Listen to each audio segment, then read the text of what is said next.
Operation Sindoor எதிரொலியா பாத்தீங்கன்னா இப்ப பஞ்சாப்ல மிகவும் ஒரு பதற்றமான சூழ்நிலை ஏற்பட்டுள்ளது. ஏன்னு பாத்தீங்கன்னா 9 முகாம்களை ஏம் பண்ணிதான் ஏவுகணைகளை விட்டாச்சு. சோ அதுக்கப்புறம் பாத்தீங்கன்னா கிட்டத்தட்ட ஒரு 50 பேருக்கும் மேல இறந்து போயிருந்ததா நியூஸ் வந்துச்சு.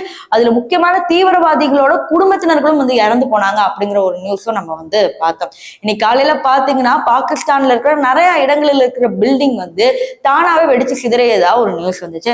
ஆனா இந்தியா தரப்புல இருந்து என்ன சொன்னாங்கன்னா, நேற்று அந்த 9 முகாம்களை நடத்த தாக்குதல் தான் இந்தியாவோடது. அதை தாண்டி நடந்த எந்த தாக்குதலும் இந்தியாவோடது கிடையாது அப்படிங்கிற மாதிரி சொல்லியிருக்காங்க. இருந்தாலும் பாகிஸ்தான் என்ன சொல்லியிருக்காங்கன்னா, இதை பத்தி இன்னும் எந்த பதிலுமே சொல்லல. ஆனா நிறைய தீவிரவாதிகள் இறந்து போனதுல பாத்தீங்கன்னா இவங்க போய் கண்ணீர் அஞ்சலி செலுத்திட்டு வராங்க. அதுல பாகிஸ்தான் மிலிட்டரி மேன்ஸ் கண்ணீர் அஞ்சலி செலுத்தினாங்க. இதெல்லாம் பார்க்கும் போது இதுக்கு பின்னாடி பாகிஸ்தான் கண்டிப்பா இருப்பாங்க அப்படிங்கிறது நமக்கு நல்லாவே தெரிய வருது. இப்ப இந்தியா என்ன சொல்லியிருக்காங்கன்னா, எங்களுடைய தாக்குதல் இவ்வளவுதான் முடிஞ்சிருச்சு.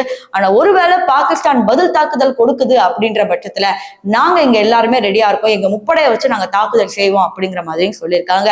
சோ இந்தியா இந்த நிலைமைக்கு வந்திருக்காங்க. எப்பவுமே சமரசம் பேசுற நாடு இந்திய நாடு. ஆனா இன்னைக்கு சமரசம் இல்லாம நீ அடிச்சுன்னா நான் திருப்பி 2 அடிப்பேன் அப்படிங்கிற மாதிரி சொல்லியிருக்காங்க. இது உங்களுக்கு எப்படி இருக்கு அப்படிங்கறத மறக்காம கமெண்ட் செக்ஷன்ல சொல்லுங்க.